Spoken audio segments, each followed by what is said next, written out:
একটা বিষয়ে অনেকেই আমার কাছে পরামর্শ চান। পরামর্শ যেটুকু পারি দেওয়ার চেষ্টা করি। তাই ঠিক করলাম আজকে না হয় সে বিষয়ে একটা ভিডিওই তৈরি করি। তাই চেষ্টা করছি কিছু কথা বলার, যে কথা অনেকেরই হয়তো কাজে লাগবে, আবার অনেকের নাও লাগতে পারে। এমন একটা টপিকস বেছে নিলাম আজকে, যে বিষয়ে আমাকে অনেকেই ফোন করে, বিশেষ করে এই বিদ্যালয়ে ভর্তি হওয়ার সময়। যেটুকু পারি পরামর্শ দিই। আজ সেই পরামর্শটাই ভিডিওর মাধ্যমে তুলে ধরছি। বিষয়টা হলো, আপনার সন্তানকে কোন বিদ্যালয়ে ভর্তি করবেন। সত্যি তো খুব চিন্তার বিষয়। বর্তমান দিনে প্রতিটি বাবা মা যে বিষয়ে সবচেয়ে বেশি চিন্তিত, সেই বিষয়ে আজ কিছু কথা বলবো। সেটা হলো সন্তানের শিক্ষা ও ভবিষ্যৎ। সন্তানকে সঠিকভাবে শিক্ষিত করে না তুললে সন্তানের ভবিষ্যৎ অন্ধকারে নিমজ্জিত হবে। তাই প্রথমে যেটা চিন্তায় ফেলে, সেটা সন্তানকে কোন বিদ্যালয়ে ভর্তি করলে সুবিধা হয়। সরকারি বিদ্যালয়ের পাশাপাশি যেভাবে অসংখ্য বেসরকারি বিদ্যালয় গড়ে উঠেছে, তাতে অভিভাবকরা আজ দিশেহারা হয়ে যাচ্ছেন। তাই বিদ্যালয় নির্বাচনটা খুব জরুরি বিষয়, যার ওপর সন্তানের ভবিষ্যৎ অনেকটা নির্ভর করে। ভুল বিদ্যালয় নির্বাচন সন্তানকে ভুল পথে চালিত করতে পারে। আজ এ বিষয়ে আলোচনা করার জন্য আমরা কয়েকটি বিষয় উল্লেখ করব। বর্তমান প্রতিযোগিতার যুগে একটা চাকরি পাওয়া বা প্রতিষ্ঠিত হওয়া খুব কঠিন কাজ। আর এই চাকরি পেতে গেলে প্রকৃত শিক্ষায় শিক্ষিত হতে হবে। তাই প্রাথমিক স্তর থেকে উচ্চ স্তর পর্যন্ত নিরবিচ্ছিন্নভাবে পড়াশোনা করে এগিয়ে যেতে হবে। আর এই পড়াশোনা করার যে মাধ্যম বা যে জায়গাটা থেকে আমরা শিক্ষা অর্জন করি, সেই শিক্ষালয়টায় খুব উপযুক্ত হওয়া দরকার। তা যাই হোক, আজকে আমরা সেই বিষয়ে আলোকপাত করব। বিষয়গুলো মন দিয়ে শুনলে আশা করি বিদ্যালয় নির্বাচনটা সহজ হবে এবং আপনার সন্তানের ভবিষ্যৎ উজ্জ্বল হবে। প্রথমে আমরা যেটা ভাবছি সেটা হচ্ছে বাড়ির পরিবেশ। আমরা প্রথমে প্রাথমিক বিদ্যালয়ে ভর্তি হওয়ার জন্য ব্যাপারটা ভাবব। পরবর্তীতে আমরা উঁচু ক্লাসের বিষয়ে আলোচনা করব। সন্তান যদি ছোট হয়, অর্থাৎ প্রাথমিক বিদ্যালয়ে পড়বে এমন, তাহলে আপনাকে বাড়ির নিকটের বিদ্যালয়গুলির মধ্যে থেকে সবচেয়ে ভালো বিদ্যালয়টাকে নির্বাচন করতে হবে। কিন্তু আপনি কি করে বুঝবেন কোন বিদ্যালয়টা ভালো, কোন বিদ্যালয়টা আপনার ছেলের মঙ্গল হবে, উপযুক্ত শিক্ষায় শিক্ষিত করে তুলতে পারবে, আগামীর পথ দেখাবে? তাহলে দেখুন, বিদ্যালয় তো গেল, শুধু বিদ্যালয়ে ভাবলে হবে না। আগে প্রথমে কি বলেছি? বাড়ির পরিবেশ। শিশু হচ্ছে অনুকরণ প্রিয়। বাড়ির পরিবেশ যদি ঠিক না থাকে, ফ্যামিলির সমস্যা থাকে, বাড়িতে কিচিরমিচির থাকে সারাদিন, তাহলে শিশু মানসিকভাবে বিপর্যস্ত হয়। শিক্ষার প্রতি তার আগ্রহ হারিয়ে পড়ে। সে দিন দিন হীনমন্যতায় ভুগতে থাকে। তখন সে বিপথে যায়, অনেক রকম সমস্যা নিয়ে খেই হারিয়ে ফেলে। তাই প্রথমে বাড়ির পরিবেশটাকে ঠিক করতে হবে। বাড়ির পরিবেশ যদি শিক্ষার উপযুক্ত না হয়, তাহলে খুব সমস্যা। শিশুর শিক্ষার ক্ষেত্রে পরিবেশের ভূমিকা অত্যন্ত গুরুত্বপূর্ণ। তা না হলে বাড়ির পরিবেশ শিশুর ওপর বিরূপ প্রভাব ফেলতে পারে। আমার তো মনে হয় 18 বছর বয়স পর্যন্ত শিশুকে বাড়িতে রেখে শিক্ষা দেওয়া দরকার। শিশু যেন তার বাবা মা, আত্মীয় স্বজন এবং সমাজের ভালোবাসা নিয়ে বড় হতে পারে। এই ভালোবাসা অপরিসীম। এই ভালোবাসা শিশুর জীবনের শিক্ষার ক্ষেত্রে ভবিষ্যৎ করতে অপরিসীম সাহায্য করে। এই ভালোবাসা থেকে যেন শিশু বঞ্চিত না হয়। তা না হলে শিশু ভীষণ রকম জেদি হতে পারে, অহংকারপূর্ণ হতে পারে, সামাজিক দায়বদ্ধতা হারিয়ে ফেলতে পারে, বেপরোয়া হতে পারে। তাই সমাজের মধ্যে থেকে শিশুকে বড় করতে হবে।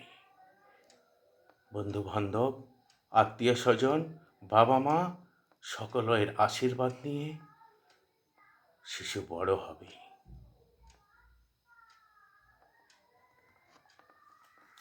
আর যদি এগুলো না পাই, বাড়ির আর পারিপার্শ্বিক পরিবেশ যদি খারাপ হয়, সেক্ষেত্রে সন্তানকে যদি আপনি ঠিক করতে পারছেন না, বাড়ির পরিবেশ, সামাজিক পরিবেশ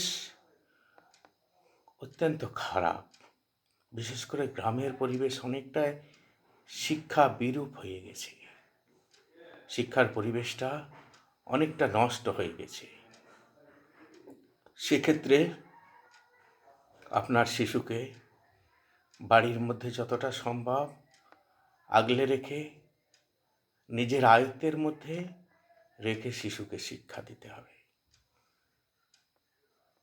আপনাকে সব সময় তার উপর নজর রাখতে হবে। যদি কোনো কারণে বাড়ির পরিবেশ খারাপ হয়, ফ্যামিলিগত সমস্যা হয়,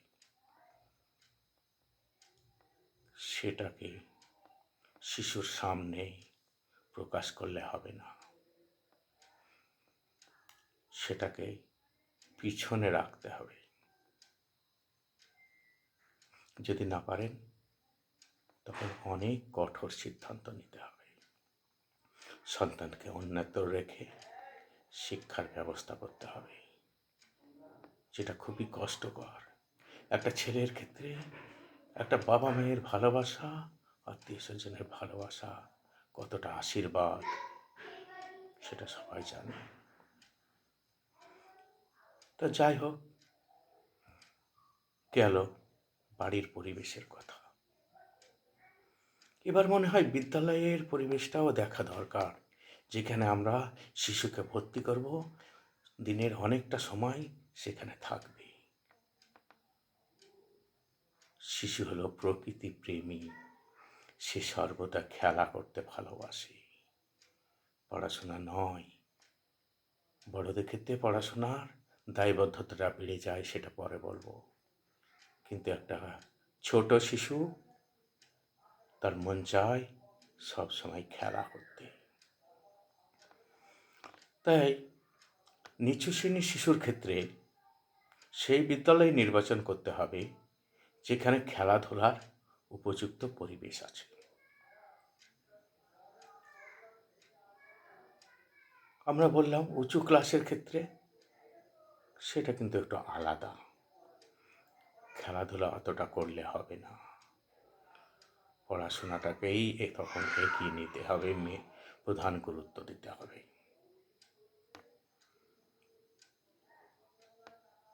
তাই আমরা দেখি বিদ্যালয়ের পরিবেশটা কেমন হবে। বিদ্যালয় হবে প্রাকৃতিক সৌন্দর্যে ভরপুর। শিশু যেন তার চাহিদাগুলোর সব কিছু সেখানে খুঁজে পায়। শিশুর বিদ্যালয়ের পরিবেশটা এমন হবে, সে বিদ্যালয় ছেড়ে যেন বাইরে খেলা করার চিন্তা ভাবনাটাই করবে না। বাড়ি যাওয়ার কথাটাও সে বেমালুম ভুলে যাবে। বড় বড় বিল্ডিং দরকার নেই, সেখানে থাকবে খেলা ও পড়ার উপযুক্ত পরিবেশ। শুধু পরিবেশ তো হলেই হবে না, পড়াবে কে?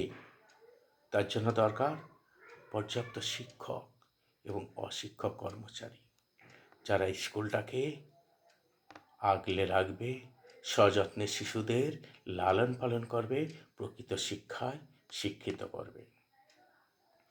আধুনিক শ্রেণীকক্ষ মানে আগের যুগে সে চক ডাস্টার আর এই বই, কাগজে লেখা, কালি দিয়ে লেখা বই, এগুলোকে বাদ দিয়ে অডিও ভিজুয়াল এইডস, যার মাধ্যমে শিশু চোখের সামনে বিভিন্ন ঐতিহাসিক ঘটনা, বিজ্ঞানের বিভিন্ন পরীক্ষা নিরীক্ষা, আবিষ্কার, গল্প, বাংলার গল্প, ইংরেজির গল্প, খেলার ছলে বিভিন্ন বিষয় শিখবে। সেটার ব্যবস্থা যেন থাকে।